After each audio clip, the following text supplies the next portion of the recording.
Welcome to the Shiva institute of advance mobile laptop LCD LED repairing. दोस्तों, आज मैं आपको दिखाऊंगा कि हमारे पास जो HP 1018 मॉडल का प्रिंटर है और ये कंप्लीट डेड है। और मैं आपको दिखाऊंगा कि इसको कैसे रिपेयर करना है और इसमें सप्लाई को कैसे चेक किया जाता है, और इसको आप कंप्लीट देखें ताकि आपको नॉलेज मिल सके। तो देखिए, यहाँ पे मैंने सबसे पहले 220 वोल्ट प्लग कर दिया है और यहाँ पे पावर बटन भी मेरा ऑन है। और इसके बाद भी आप देखेंगे स्लाइस नहीं हो रहा है। देखो, यहाँ पे मैंने ये बटन दबा दिया और यहाँ पे आप देखेंगे जो लॉजिक कार्ड है, यहाँ पे एलईडी जलनी चाहिए, लेकिन यहाँ पे कोई भी एलईडी नहीं जल रही है, यानी कि ये कंप्लीट डेड है इस समय। और मैंने इसको हालांकि ओपन कर लिया है क्योंकि वीडियो की लेंथ काफ़ी लंबी हो जाती है। तो यहाँ पे मैं अपनी एसी को डिस्कनेक्ट करूँगा। और सबसे पहले बिगनर स्टूडेंट के लिए अपनी पावर केबल को चेक करना ज़रूरी होता है।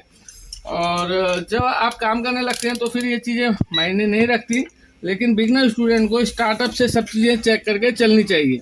तो देखिए, मल्टीमीटर को मैंने एसी रेंज पे रख लिया है 600 पे। तो सबसे पहले आपने पावर केबल को अपनी चेक करना है। तो देखेंगे यहाँ पे 220 वोल्ट मेरा आ रहा है, इसका मतलब है मेरी पावर केबल ओके है। तो पहला स्टेप ये हो गया, क्योंकि अगर पावर केबल ही ख़राब होगी तो प्रिंटर तो अपने आप ही नहीं चलेगा। तो अब यहाँ से जितनी भी इसकी अटैचमेंट है इनको मैं अलग कर लेता हूँ, और जो उसका कार्ड है सप्लाई उसको मैं अलग कर लेता हूँ। तो देखिए, यहाँ से आपने सारी वायरों को अच्छे से अलग कर लेना है। ये हमारा फ्यूजर यूनिट का है, लैंप का, जिसमें यहाँ पे लॉक होता है, तो दबा के इसको आपने बाहर निकालना है। मैं ये ओपन यहाँ पे मैं हल्का सा लॉक को प्रेस करके निकालूंगा और ये मेरा निकल गया। और इसके बाद मैं कार्ड को रिलीज कर लूँगा। यहाँ पे आप देखेंगे एक वायर अर्थिंग की होती है, ये रेड वाली जो देख रहे हैं आप, ये भी मैंने अलग कर ली। और यहाँ से ये कार्ड में सोल्ड होती है एक्चुअली में। तो अब मैं कार्ड को अलग कर लेता हूँ।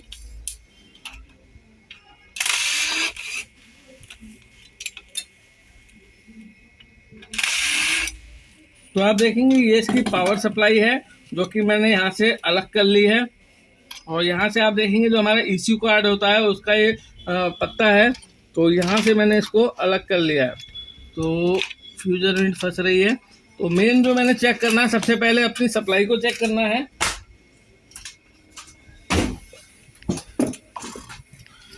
तो देखेंगे यहाँ पे मैं दोबारा से 220 वोल्ट को कनेक्ट करता हूँ, और कनेक्ट करने के बाद ये देखूंगा कि मेरा जो ब्रिज रेक्टिफायर है वो काम कर रहा है कि नहीं कर रहा है, और मेन कैपेसिटर पे 350 वोल्ट आ रही कि नहीं आ रही है। और आप देखेंगे यहाँ पे फ्यूज लगा हुआ है। पहले मैं आपको थोड़ा सा ओरल बता देता हूँ। देखेंगे ये हमारा कनेक्टर है जहाँ पे हम अपने पावर कॉर्ड को लगाते हैं, और ये ऑन ऑफ स्विच है। और आप देखेंगे इसके ट्रैक में यहाँ पे फ्यूज लगा हुआ है, और फ्यूज का अगर लोकेशन बताऊंगा, देखेंगे यहाँ पे फ्यूज लगा है 101।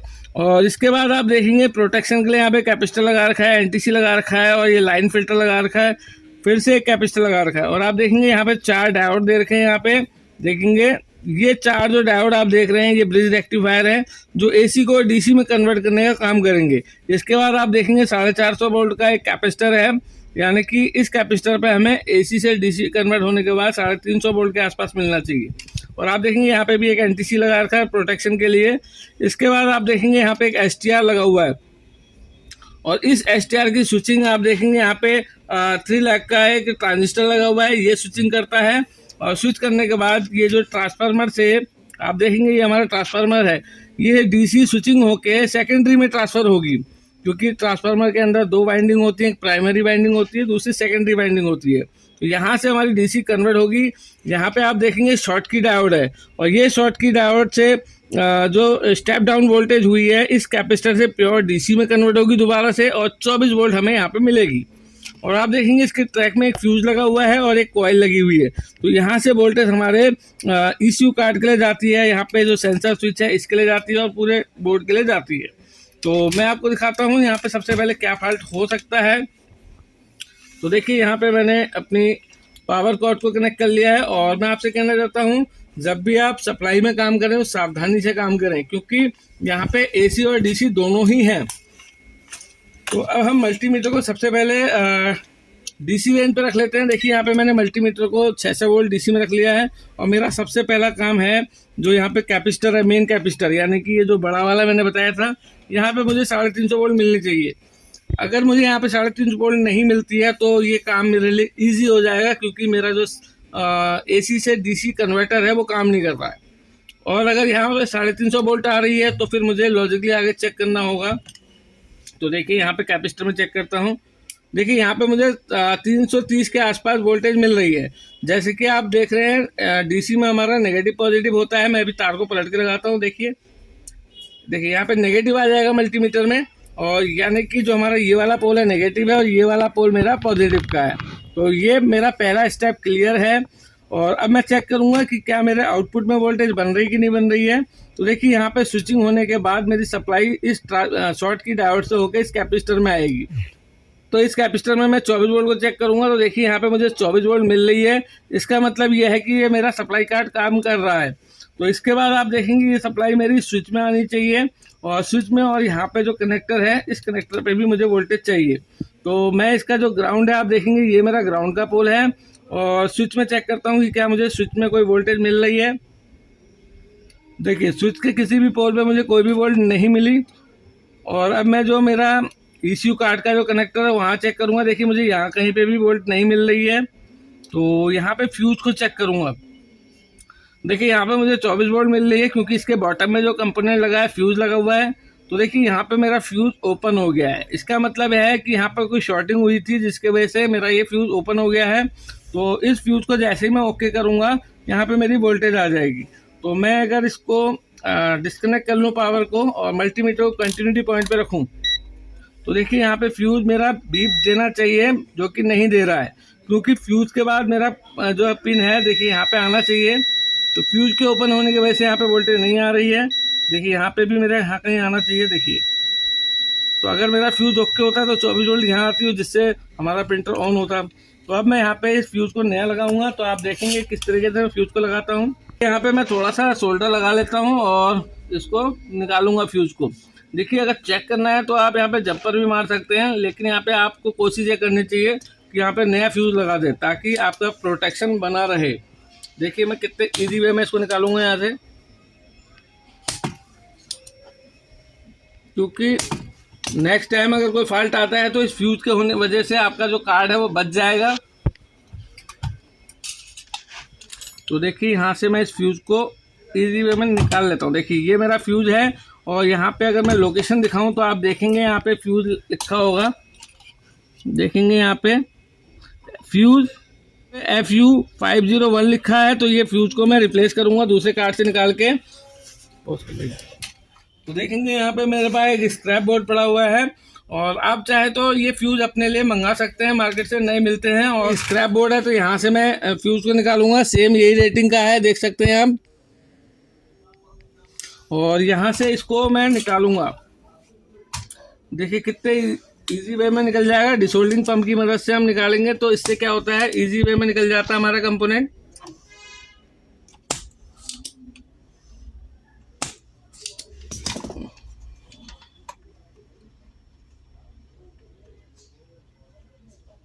देखिए यहाँ से मैंने फ्यूज को निकाल लिया है। तो देखिए मैं आपको दोनों फ्यूज को चेक करके दिखा देता हूँ। कूल टेस्टिंग में मल्टीमीटर को बीप पॉइंट पे रख के जब हम फ्यूज को चेक करते हैं तो ये बीप देता है। देखिए ये बीप दे रहा है, और 00 इसका मतलब फ्यूज ओके है। जबकि फाल्टी वाले फ्यूज को मैं चेक करके दिखाता हूँ आपको।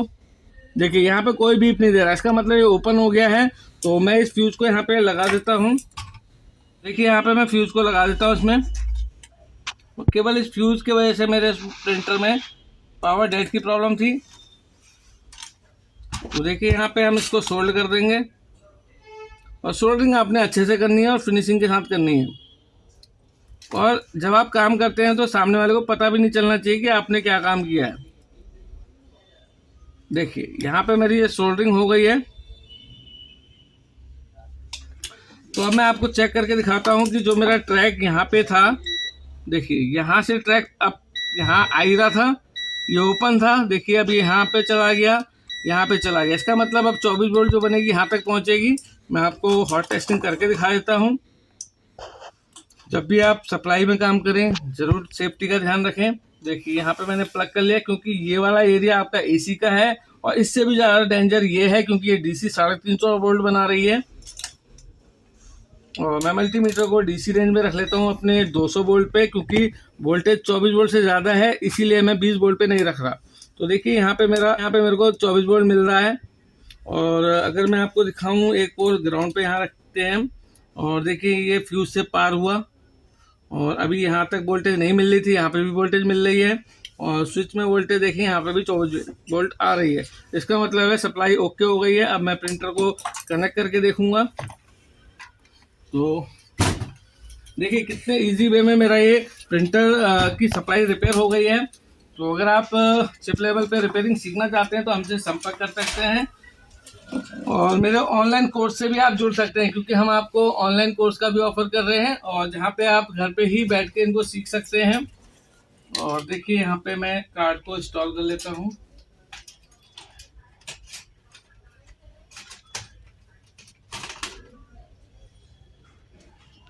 तो देखिए यहाँ पे मैं स्क्रू को कस लेता हूँ, और इसके बाद मैं आपको चेक करके दिखाता हूँ। आप कोई भी सब्जेक्ट का टेक्निकल स्किल सीखिए, हाथ का हुनर सीखिए, क्योंकि अगर आप हाथ का हुनर सीखते हैं तो आप अपने लिए अच्छी अर्निंग कर सकते हैं। देखिए यहाँ पे मैं ECU का जो ये कार्ड है इसको अच्छे से लगा देता हूँ। लग गया है। ये फ्यूजर यूनिट के कार्ड को लगा देता हूँ। देखिए यहाँ पे ये मैं बाद में लगा लूंगा, चेक करा देता हूँ आपको। ये हो गया। और जितने भी हमारे सेंसर हैं इनको मैं प्लग कर देता हूँ। ये लगा दिया।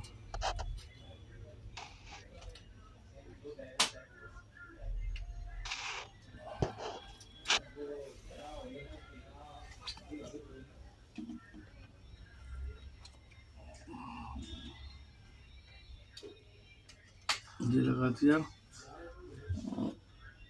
ये भी लगा दिया। और देखिए सारे सेंसर की हमने लगा दिए। ये हमारे सेंसरों के हैं, जितने भी वायर हैं सब सेंसरों के हैं। ये हमारा अर्थिंग का है। तो देखिए ऑन करने के लिए इनकी वैसे ज़रूरत तो नहीं है, लेकिन फिर भी मैं लगा देता हूँ। और ये मेरा पैक हो गया है। अब मैं सप्लाई इंजेक्ट करता हूँ और देखते हैं कि क्या ये मेरा इंस्लाइज होता है। देखिए यहाँ पे मैंने कनेक्ट कर दिया है, और देखिए यहाँ पे मैंने इसको, तो देखेंगे मेरी यहाँ पे LED लाइट आ गई है, देख सकते हैं यहाँ पे। और सप्लाई में प्रॉब्लम थी मेरी, और अब मैं इसको इंस्लाइज कराता हूँ मोटर के लिए। तो यहाँ पे मुझे सेंसर को प्रेस करना होगा, तो आप साउंड सुने। तो देखेंगे यहाँ पे मेरा गियर चल गया है और इंस्लाइज हो गया है मेरा प्रिंटर।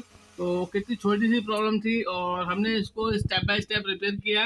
तो देखेंगे मेरा ऑन हो गया। मैं एक बार पेपर को भी निकाल के देख लेता हूँ यहाँ पे। तो यहाँ पे मैं पेपर डालता हूँ और सेंसर को यहाँ से प्रेस करेंगे यहाँ से, और ये इंस्लाइज होगा, देखेंगे।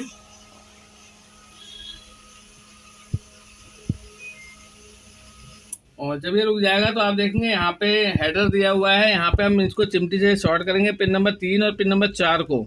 देखेंगे जैसे ही मैं इसको शॉर्ट करूंगा तो ये मेरा पिन नंबर 3 और पिन नंबर 4 को शॉर्ट करने पर देखेंगे मेरा स्टार्ट हो गया। पेपर इसने पिक कर लिया है। तो देखेंगे जो मेरी प्रॉब्लम थी वो ओके हो गई है।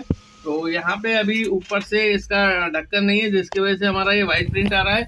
लेकिन कुल मिला के जो प्रॉब्लम थी हमारी शॉर्टिंग की वो ओके हो गई है। और बिगनर स्टूडेंट के लिए मेरा वीडियो बहुत हेल्पफुल है। अगर आप प्रिंटर रिपेयरिंग, लैपटॉप रिपेयरिंग सीखना चाहते हैं तो हमसे ऑनलाइन और ऑफलाइन कोर्स के माध्यम से सीख सकते हैं। मैं अपने कोर्स का जो लिंक है वो डिस्क्रिप्शन में दे दूंगा, वहां से डाउनलोड कर सकते हैं। और मेरे चैनल को सब्सक्राइब कीजिए, शेयर कीजिए। पूरा वीडियो देखने थैंक यू, धन्यवाद।